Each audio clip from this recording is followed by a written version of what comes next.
Pois é, meus amigos e minhas amigas, estamos de volta no MTV Debate, hoje questionando a política de drogas no Brasil e, por que não, no mundo. Por exemplo, eu estou aqui, inclusive, com um papel que imprimi na internet, Drogas e Democracia, rumo a uma mudança de paradigma. A declaração da Comissão Latino-Americana de Drogas e Democracia, que é inventada, né?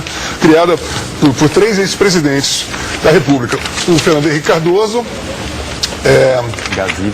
o cara da Colômbia, da Colômbia e do México. São 3 países, fora outras pessoas, de suma importância. Mário Vargas Llosa, que está na comissão, Paulo Coelho, o general Alberto Cardoso, João Roberto Marinho, pessoas importantíssimas e seríssimas, né? Porque a gente tem que deixar bem claro que esse assunto não é assunto tipo assim, vamos legalizar, de bicho grilo, isso é um assunto sério, uma questão filosófica, inclusive, porque afinal de contas nós estamos tratando da nossa própria dignidade existencial. Partindo desse princípio, eu queria continuar aqui com o Dr. Carlos Magno. Assim, eu entendo que a polícia, inclusive o senhor como policial, a condição do policial é cumprir a lei, sim, não é? Agora, uma vez se fosse sancionada uma outra lei que liberasse isso, a sua condição seria, mesmo discordando, teria que cumprir a lei. Cumprir a lei, né? Não, como eu lhe disse, na sua época, alguém com uma pequena quantidade de maconha e cocaína permitia ao magistrado uma pena de 6 meses a 2 anos de prisão. Por isso você foi preso. Mas eu era réu primário. Réu primário. Como é que eu posso, réu primário, ter ido pra cadeia? Nada impede. Ele pode, mesmo sendo primário, ele pode... Pode, dependendo das condições. A Constituição não me protege. Não é a Constituição, é dentro do próprio Código Penal. Arbitra. E o seu advogado militou em sua defesa. Então, se ao final de tudo isso... Ele não achou que fosse...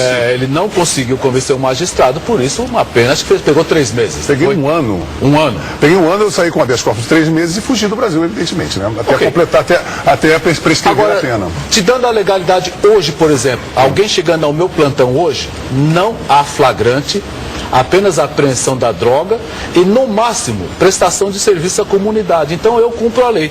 E se amanhã depois houver liberação total, é um indiferente para mim. Agora, o que eu acho esquisito, desde a época que eu fui preso, que eu ficava irritadíssimo, que eu acredito que se tornou uma postura política, uma captura política, é que eu fiquei indignadíssimo e eu ficava pensando assim, mas como que o Estado pode intervir no meu desejo, na minha liberdade de ingestão de alguma substância? Porque se você fosse materializar isso fisicamente, você está vendo o cara pegar alguma coisa e o Estado... Quieto, show, não faça isso. Isso é ridículo. Mas tem um detalhe, né? Isso é um absurdo. A lei não proíbe usar. Não. O uso não está proibido. Está proibido portar a droga. É um eufemismo. Isso é um eufemismo. Então como é que você não vai... Então você vai consumir Allan Kardecmente a droga, chamar espiritualmente fumando uma... Deixa eu te dar um exemplo. Deixa eu te dar um exemplo. Deixa eu te dar um exemplo. Se eu entrar num ambiente e pegar, por exemplo, cheiro de maconha, e a pessoa disser assim, fumei tudo, não há crime. Mas o policial foge o flagrante, porque isso aconteceu comigo várias vezes. Não há crime. Na verdade, o que você tocou na questão... Não é eufemismo, doutor. Mas ele foge flagrante pra caramba. Eu respeito a sua opinião, doutor Magno, mas o fato da lei não proibir o consumo, propriamente, não significa que o consumo não é objeto de incriminação. Até porque quem consome está portando. E aí acaba sendo enquadrado na lei. A questão em qualquer democracia, a autolesão não pode ser punida, né? O que há de mais grave em termos de autolesão? O suicídio. Se dá de morte ao suicídio, isso é ótimo. Ele não consegue, ele não pode ser processado por tentativa de suicídio. Então, se o cara está se autodestruindo também, não é crime. Não é crime, qualquer substância que faça mal à saúde não poderia também ser objeto de incriminação. Agora, ainda que a gente admita que esse obstáculo seja superado, qual é a justificativa para que a gente tenha algumas substâncias que comprovadamente causam mal à saúde, como álcool e tabaco, que são substâncias toleradas, e outras que não são? Só para ter uma ideia, segundo dados da própria ONU, O tabaco mata 5 milhões de pessoas por ano, o álcool 2,5 milhões de pessoas por ano e as drogas ilícitas cerca de 200 mil pessoas por ano. Quer dizer, a ideia, né? O grande problema do proibicionismo é que, justamente por conta dessa intolerância, quer dizer, quando você tenta discutir se há necessidade de mudar ou não a lei, imediatamente esse comportamento é identificado como incentivo ao uso de drogas. Parece que é um tabu, tipo assim, caça das bruxas. É religioso, exatamente. É uma coisa que você fala maconheiro, como o Cazuza fala, me traçam de vista, maconheiro é uma palavra que soa estigmatizada. É a radicalização do moralismo. A gente está apertando no tabaco, não pode fumar ali, não pode fumar aqui, está apertando no álcool. Mas veja, ninguém proíbe, o que aumenta é a restrição e controle. É o que a gente está fazendo. Vamos discutir restrição e controle. Agora, a proibição essa restrição e esse controle para as outras drogas.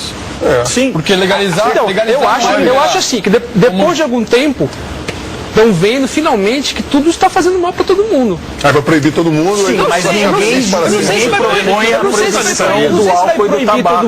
Eu acho que a questão é diferente. Se a gente está falando de política...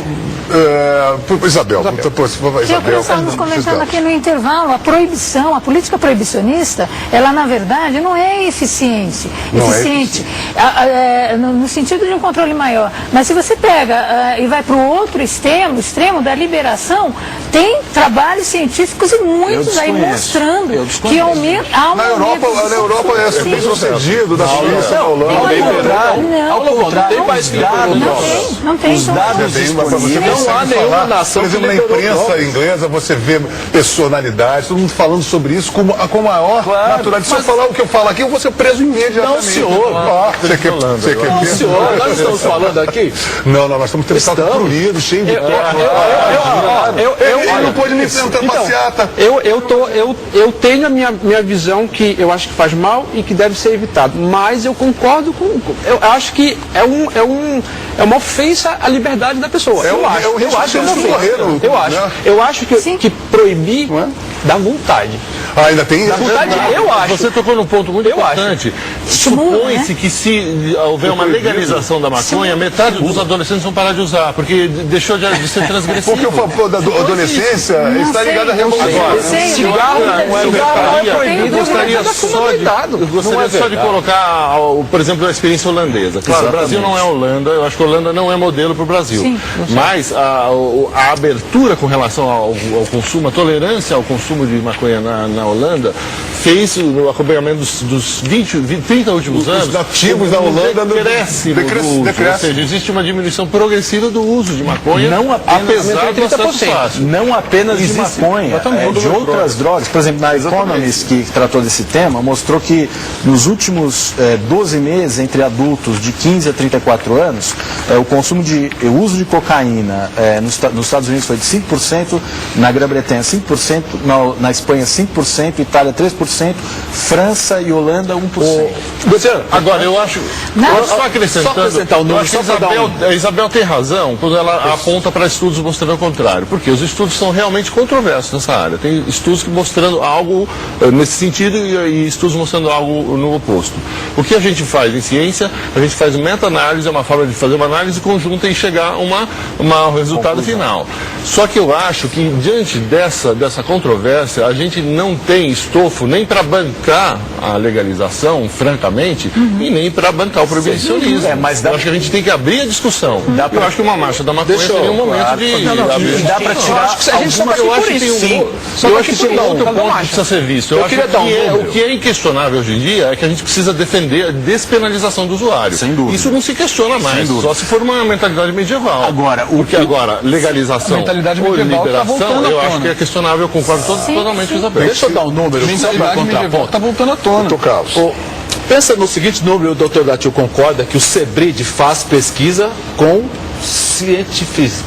Isso. Bem feito. E eu faço como é que você lida quando diz, na mesma pesquisa, que o consumo de álcool, que é socialmente aceito, na mesma pesquisa chega a 82% o consumo de álcool entre adolescentes, tabaco em volta de 47%, e a maconha nessa mesma pesquisa 6%, Lobão.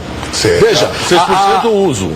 Mas é a mesma pesquisa sobre a pergunta uso no mês. Mas será que a rapaziada não mente, não? Uso na Não, vida. a pesquisa é livre, sem identificação. 6% é uso na vida. Veja, esse número é do Sebrid, é incontestável. Tá. E cocaína, nessa mesma pesquisa, 1,8%. Mas essa pesquisa do Sebrid, justamente ela mostra Aí eu quero